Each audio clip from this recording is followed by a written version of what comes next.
CBSE படித்த பொண்ணு. ஆனால் அவங்க அப்பாவுக்கு வந்து எல்லா பொண்ணுமே கவர்மெண்ட் ஸ்கூல் தான் படிக்கணும்னு சொல்லிட்டு வீட்டில் பெரிய போராட்டத்துக்கு கவர்மெண்ட் வந்து இங்கே சேர்த்துனேன். ஆனால் சேர்க்கும் போது எனக்கு ஒரு தயக்கம் இருந்துச்சு, என்ன பண்ண போகிறாங்கன்ற ஒரு தயக்கம் எனக்கு இருந்துச்சு. பிகாஸ் நானும் டீச்சர் ஃபீல்டில் இருந்தவா, சிபிஎஸ்சி கோஆர்டினேட்டராக இருந்தவா, இப்போ எல்எல்பி பண்ணிருக்கேன். அவங்க அப்பா எல்எல்பி முடிச்சது. ஒரு தயக்கம் இருந்துச்சு, என்ன பண்ண போகிறாங்கன்றது தெரியல. ஆனால் வந்து சேர்த்துன பிறகுதான் தெரிஞ்சிச்சு அவள் படித்த ஸ்கூலுக்கு அதே ஸ்டாண்டர்ட் இங்கேயும் எனக்கு இருக்குது, கரெக்டாக இருக்குது. அந்த தயக்கம்லாம் எனக்கு இல்லை. அது முடிச்சும் நான் அடுத்த பிள்ளையும் கொண்டு சேர்த்திட்டேங்க. எல்லாத்துலேயுமே நான் வந்து வீட்டில் வந்து சும்மா ஓவரால் மட்டும்தான் பார்ப்பேன், அவங்க என்ன பண்ணுறாங்கன்னு. உட்காந்து ஹோம்ஒர்க் பண்ணு அதெல்லாம் நான் சொல்லவே இல்லை, கரெக்டாக இருக்காங்க. நீங்கள் சேர்த்துலையும் நான் ஃபுல் சாட்டிஸ்ஃபைடாக இருக்கேன். என் ஹஸ்பண்ட்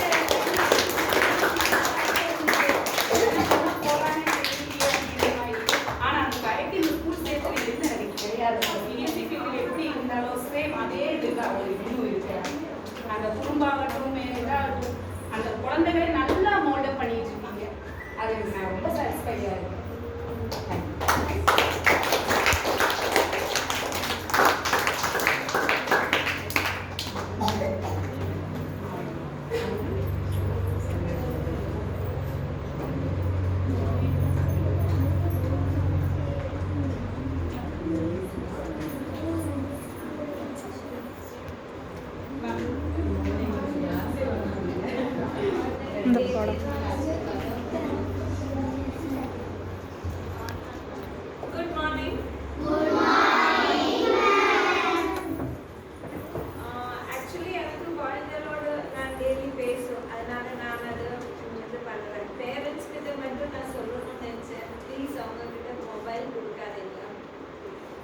மொபைல் மட்டும் குழந்தைகிட்ட கொடுக்காதீங்க. அவங்க உங்களோட ரொம்ப ஸ்மார்ட்டாக இருக்கும்.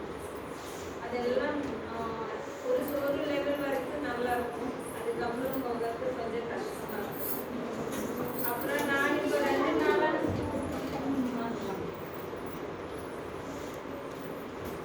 இந்த ஹெச்எம் ரொம்ப நல்லா எஸ்எஸ்பி தமிழ் தாய் வாழ்க்கை பாடுறாங்க. குழந்தைகள் ரொம்ப அதிசயமாக இருக்குது. குழந்தை நல்லா தமிழ் தாய் வாழ்த்து பாடுறேன். டெய்லி திருக்குறள் ஒவ்வொரு குழந்தையும் சொல்லிட்டு இருக்கேன். இதெல்லாம் எந்த ஸ்கூலும் நடக்காது. நான் இப்போ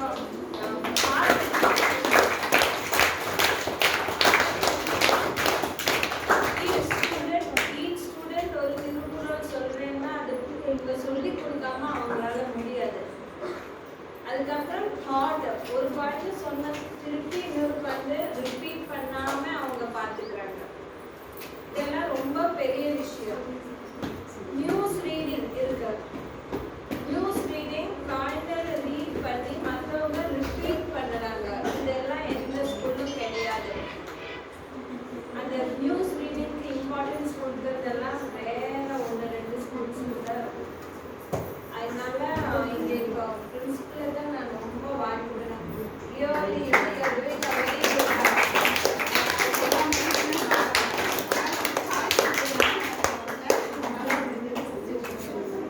அதனால பேரண்ட்ஸ் ப்ளீஸ் கோஆப்ரேட் பண்ணுங்க. டைமுக்கு குழந்தைகளை ஸ்கூலுக்கு அனுப்புங்க. மொபைல் கொடுக்காதீங்க. கொஞ்ச நேரம் குழந்தை கூட நீங்கள் ஸ்பெண்ட் பண்ணுங்க. என்ன நடந்துச்சு ஸ்கூலில், என்ன எப்படி எல்லாம் நடந்தது, அது என்ன உங்களுக்கு அது தெரியணும். அப்போதான் உங்களுக்கு அதோட அப்போதான் உங்களுக்கு தெரியும் இங்கே என்ன நடக்குதுன்னு. ஸ்கூலுக்கு அனுப்பியாச்சு, அங்கே போய் எல்லாம் படிக்கணும்னு மட்டும் நினைக்காதீங்க. கொஞ்சம் உங்களுக்கு நீங்கள் படிக்கலைன்னா அவங்கக்கிட்டேருந்து நீங்கள் படிச்சுக்கணும். அதுவும் அவங்க லேர்னிங்க்கு ஹெல்ப் பண்ணுங்க. இவ்வளோதான் எனக்கு. தேங்க்யூ.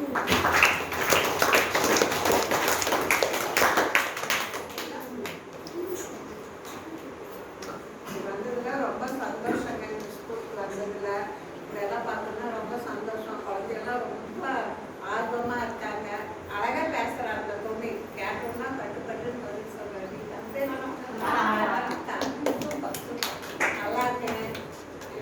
சோபா சொல்லணும். ஹெச்எம்ஐ பற்றி அடிக்கடி வீட்டில் பேசிக்குவோம். ரொம்ப நல்லா கொண்டு வராங்க. ப்ரைவேட் ஸ்கூலுக்கு ஈக்குவலாக இருக்குது. ஆல்மோஸ்ட் ரொம்ப சந்தோஷம். இப்படியே இதுக்கு பேரண்ட்ஸ் குழந்தைங்க வந்து சொன்ன மாதிரி போட்டு கொடுக்காதீங்க. குழந்தைங்க கூட டைம் ஸ்பெண்ட் பண்ணுங்க.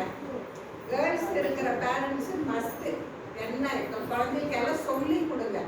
மெயினாக புக் வச்சது பேக் வச்சது அதெல்லாம் சொல்லி கொடுத்து நீங்கள் குழந்தைகளை கொண்டு வாங்க. டெய்லி அதுக்கிட்ட ஃப்ரெண்ட்லியாக இருங்க. அவ்வளோதான்.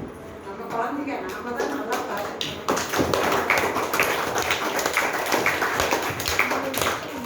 முக்கியமான ஒரு விஷயம் இந்த குழந்தைகளோட அழகே அந்த குழந்தைத்தன்மை தான்.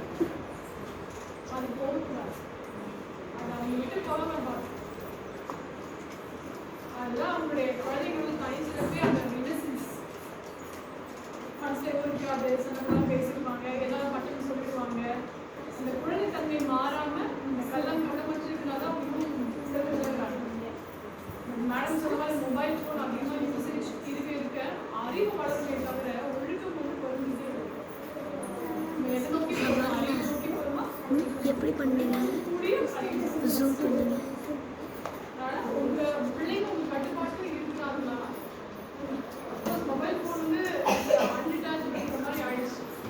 பட் எப்படி வைஸாக யூஸ் பண்ணலாம், எவ்வளோ நேரம் யூஸ் பண்ணணும் அப்படின்றது நீங்கள் தீர்மானிக்கிறதுக்கு நீங்கள் அது மட்டும் பள்ளியினுடைய சிசிஐ தலைவர் மேடம் திருமதி மதுரா அவர்களே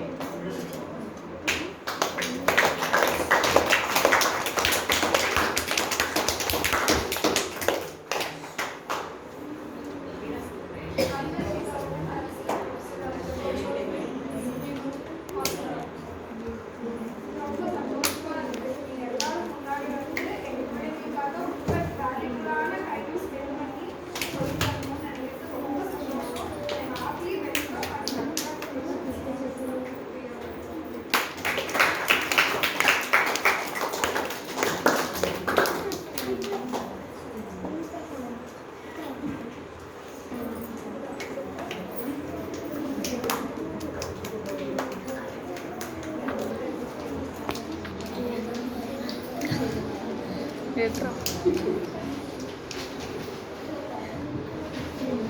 நீங்கள் அவருடன் எதிர்பார்த்து கொண்டிருக்கின்ற பரிசு வழங்குதல். ஏன்னா மேடம் வந்து மேடம் கையில நீங்க பிரைஸ் வாங்குறீங்களா உங்களுக்கு ரொம்ப சந்தோஷம். அவங்களோட எனக்கு ரொம்ப சந்தோஷமா இருக்கும். அவங்க நிஜமாவே அவங்க சொன்ன மாதிரி அவங்களுடைய வேல்யூ